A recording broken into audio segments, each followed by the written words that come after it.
Good morning বন্ধুরা, তোমরা সবাই কেমন আছো? আশা করি তোমরা সবাই খুব খুব ভালো আছো।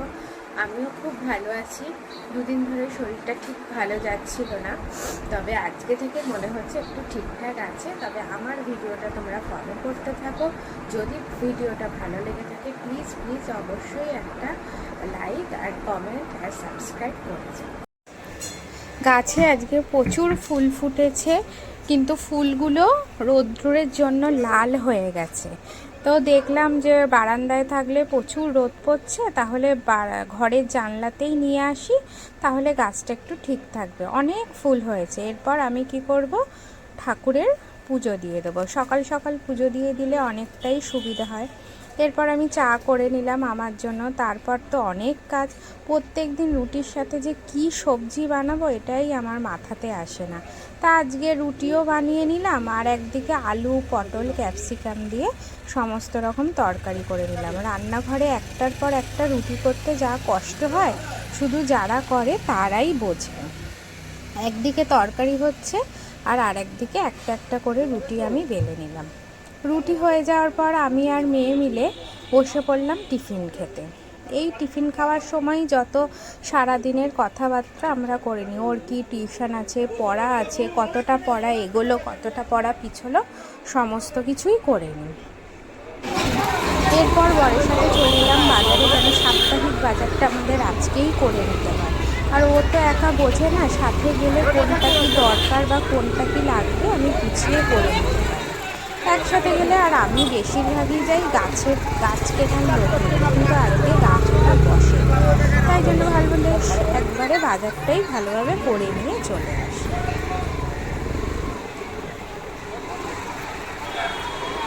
আজকে আকাশটা খুব মেঘলা, তাই সেরকমভাবে বাজার বসে না। এরপর মাছের বাজারে ঢুকে গেলাম। মাছের বাজারে তো মাছের প্রচুর দাম, কেন ঝড় বৃষ্টির সময় থাকলেই দেখেছি মাছের বাজারে দামটা বেশি। আর আজকে মাছের বাজারটাও খুব কম কম বসেছে। যে মানুষের একটা একটার পর একটা দেখছি। আর এদিকে দেখলাম একজন ভেটকি মাছ কাটছে, তো ওখানে দাঁড়িয়ে এর পরের মাছটাই আমরা আবার নেব। তা ওখানেই আমরা দাঁড়িয়ে পড়লাম। বড় প্যাকেট দিয়ে দাও, সাদা প্যাকেট দিয়ে একটা গাঁদারা ঢুকাই।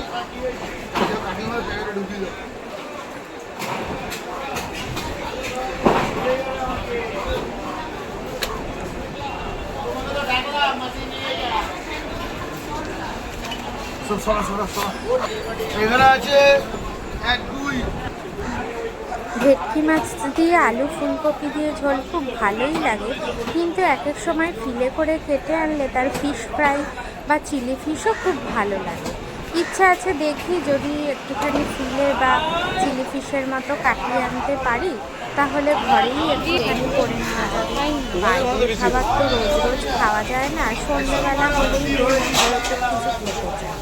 তা ভাবলাম যদি একটুখানি নিই তাহলে ওকে ঘরেই করে দেবো। আর এই ঝড় বৃষ্টির দিনে রাস্তায় বেরানোও তো খুব রিস্কের ব্যাপার হয়ে যায়।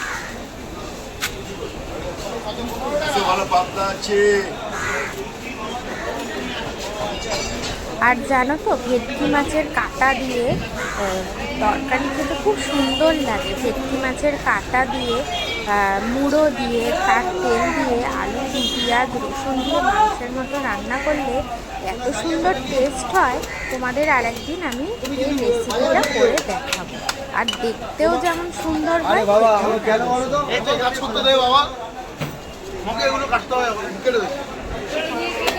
সকাল থেকে করছি, 1 সেকেন্ডের জন্য উঠতে পারি, থামতে পারি।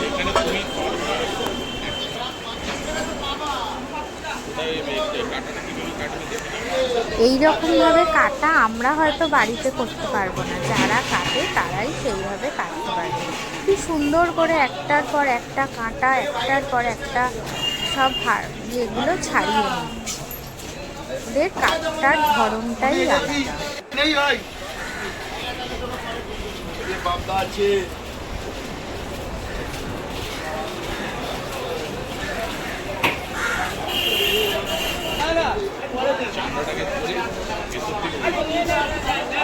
আমাকে দিতে হবে, লোককে তো দিতে বল কি বলছিস?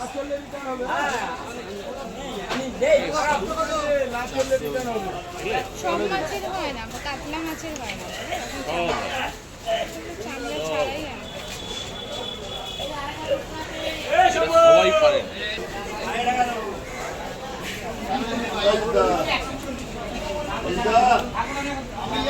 চিলি ফিশ খাবে চিলি একটু মানে মিশিয়ে করে নাও, অল্প একটু মিশিয়ে করবে, কিছুটা চিলি ফিশের মতো করবে।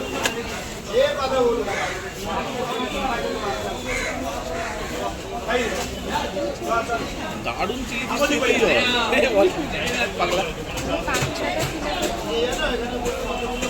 চিলি ফিশ তৈরি হয়।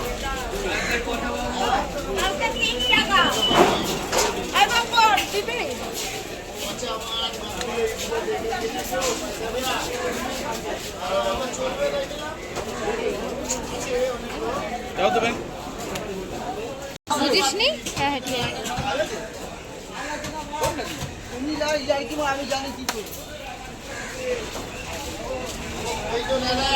মামা একটা ছুরি কিনেছিল, কি জানি নিয়ে আসতে ভুলে গেছে, ফোন করে বলে দেবো।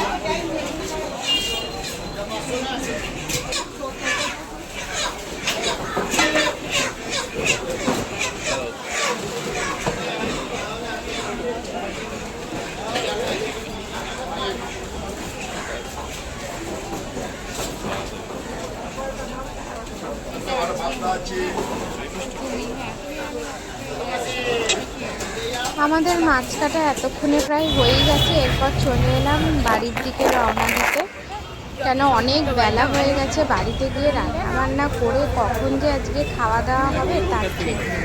রোববার হলেই এরকম আমাদের দেরি হয়ে যায়, কেন এতগুলো বাজার ধোয়া মোছা সমস্ত কিছুই তো একা একা হাতে করতে হয়। গিয়ে এবার বাড়িতে গিয়ে রান্না বসাবো। মেয়ের প্রিয় হচ্ছে লতি, লতি খেতে খুব ভালোবাসে, তাই বাবাকে দিয়ে জোর করিয়ে আজকে লতি এনেছে। তা লতি কিভাবে করব? লতিটা আজকে চিংড়ি মাছ দিয়ে করব। দেখো একটার পর একটা ছোট ছোট করে লতিগুলো কেটে নিচ্ছি। কেটে নেওয়ার পর এই এক একটা করে ডাঁটার আঁশ যেমন ছাড়ায় সেভাবে আঁশ ছাড়িয়ে সেদ্ধ বসিয়ে দিয়েছি। আর এদিকে লতির মধ্যে চিংড়ি মাছের সাথে হলুদ গুঁড়ো, লঙ্কা গুঁড়ো, নুন, চিনি, মিষ্টি সমস্ত কিছু দিয়ে মাখাবো। আর একটা কথা বলতে ভুলে গেছি, তার আগে সর্ষে গুঁড়ো বাটিতে জলে ভিজিয়ে রেখেছিলাম, সেইটাও এর সাথে মিক্সড করে নেব। মিক্সড করে নিয়ে একসাথে সর্ষে গুঁড়ো, চিংড়ি, লতি সমস্ত কিছু দিয়ে একসাথে অনেকক্ষণ মাখিয়ে রেখে এটাকে কিছুটা ম্যারিনেট করে রাখবো।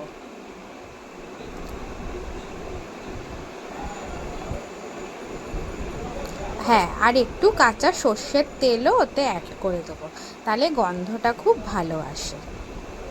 দেখো আমি মাখাচ্ছি, মাখিয়ে মাখিয়ে আমি প্রত্যেকটার ভেতর যেন ঢোকে এভাবে একটু আঠা আঠা করেই মাখতে হবে, বেশি জল জল যেন না হয়, গা মাখা করেই মাখতে হবে। আচ্ছা, এরপর আমি কি করব, কড়ার মধ্যে তেল দিয়ে কালো জিরে ফোড়নটা দিয়ে দেবো। দেওয়ার পর এই মিশ্রণটা দিয়ে দেবো, দিয়ে কিছুক্ষণ নাড়াচাড়া করলেই দেখবে একটু জল বেরোচ্ছে। জলটা যতক্ষণ শুকোবে আর এরকম আঠা আঠা মতো হবে, ততই এটা খেতে ভাল লাগবে। এই যে কালো কালোগুলো দেখছো, এইভাবে গায়ে লাগতে লাগতে এরকম ভাজা ভাজা যতটা হবে তত এটা খেতে সুন্দর হবে। আর শেষে দেখো কি সুন্দর গা মাখা হয়েছে, এখানে ওপরটা ভাজা ভাজাও হয়েছে আর এখানে সর্ষের তেল কিছুটা ছেড়ে দিয়েছে। খেতেও যেমন সুন্দর হয়েছে, দেখতেও তেমন খুব সুন্দর হয়েছে। আজকে রবিবার, তাই চিকেন তো হবেই, তাই জন্য আরেক কড়াই আমি চিকেন করে নিয়েছি, পুরো রেসিপিটা হলো না। আর ঘরেরও আমার কিছু কাজ ছিল, তো সেই কারণে ঘরেরও সব সময় তো সমস্ত কাজ করে ওঠা হয় না, আজকে এমনি বাইরেরই কিছু কাজ ছিল, সেইটা আমি করে নেবো।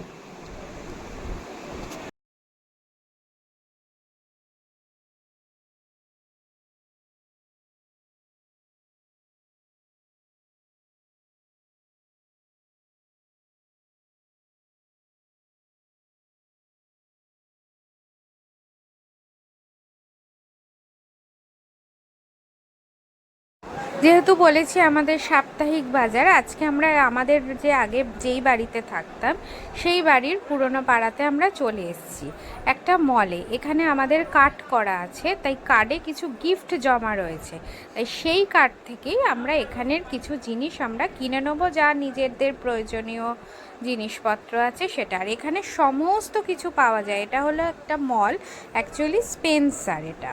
এখানে তোমার ফল থেকে, সবজি থেকে, মাছ, মাংস, তারপরে মশলা, চাটনি, জামা কাপড়, কি না নেই সমস্ত কিছু এখানে ফ্রেশ টাটকা টাটকা পেয়ে যাবে। তবে মাছ টাছ তো আর এখান থেকে আমরা কিনি না, বাজারটা আমরা বাড়ির পাশের বাজার থেকেই করি।